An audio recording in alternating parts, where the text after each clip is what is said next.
People stared as security shoved him backward, laughing loudly. "Janitors don't interview upstairs," the recruiter sneered, voice echoing. Phones rose, whispers snapped, judgment spread fast. He froze, holding his torn resume tightly. Someone shouted, "Go help your kind outside." Laughter crashed like stones. Then a girl screamed near the gate. Everyone turned, annoyed. A car smoked, stalled, blocking traffic. The girl waved desperately, shaking. Security ignored her, still mocking him. "Clock's ticking, boy," the recruiter snapped. He looked at the building, then the girl. Crowd leaned forward, sensing trouble. He ran toward her instead. Boos erupted instantly.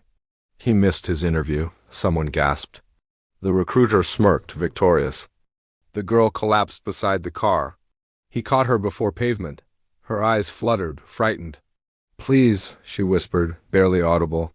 Sirens were distant, useless. He tore his shirt, tied her arm. Blood slowed. Crowd grew restless, irritated. "Let her die elsewhere," someone muttered. Security dragged him away again. "Enough hero acting," the guard snapped. The girl gripped his wrist desperately. "Don't leave," she begged softly. He hesitated, torn. The building doors slammed behind him. Interview time expired publicly, the recruiter clapped sarcastically. "Choices define failures," he sneered. Crowd nodded, cruelly satisfied. The girl suddenly stopped shaking. She whispered something impossible. "I'm not late," she said calmly. He blinked, confused. Sirens cut closer now. Security froze, uncertain. She smiled faintly, watching the building.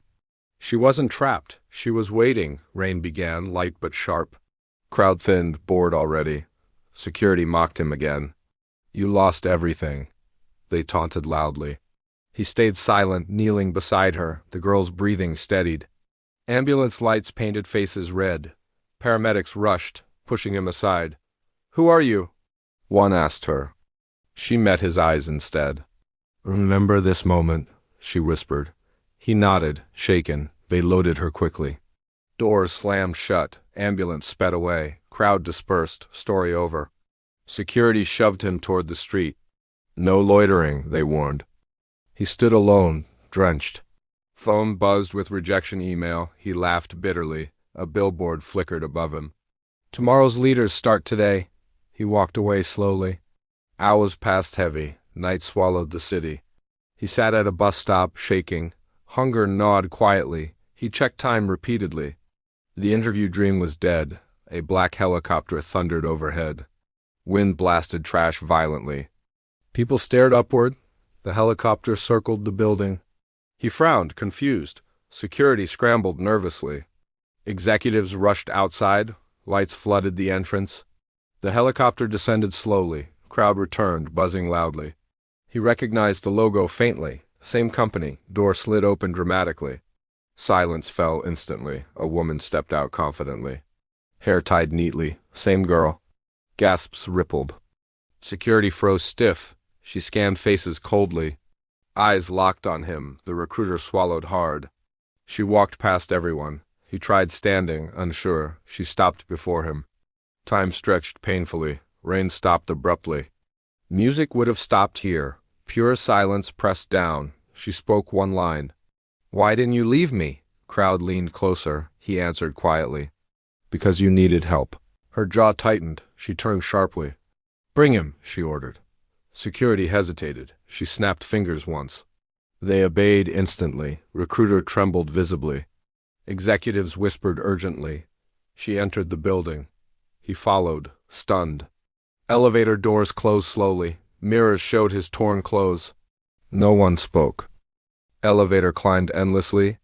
Doors opened to boardroom. Executives stood like statues. Recruiter avoided eye contact.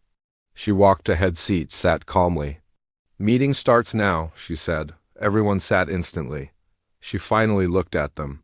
"This man missed his interview today." Recruiter nodded nervously. "He chose wrong?" Recruiter offered. She smiled coldly. "He chose right." Board members shifted uncomfortably. She leaned forward. "Today, my car stalled deliberately," shock rippled. "I wanted truth, not resumes." Eyes widened everywhere. She pointed at Recruiter. "You failed publicly?" Recruiter stammered excuses. She raised one finger, Silence obeyed. I am the majority shareholder. Air collapsed from lungs. Security paled. Phones trembled. She continued evenly. He saw a human. He acted. You saw a janitor. You mocked. Recruiter collapsed into chair. She turned to him again. What's your name? He answered softly. She nodded once. Welcome aboard, crowd outside roared faintly. She stood, authority absolute. Escort them out, she ordered. Security grabbed Recruiter instead. Phones recorded everything now. Original insult echoed again. Janitors don't interview upstairs. She repeated it coldly. Not here anymore. Recruiter was dragged away crying. She faced him finally. Your interview starts now. He swallowed hard. She smiled slightly. Never mistake silence for weakness, agar apas jagahate. Kia helicopter mi baithte?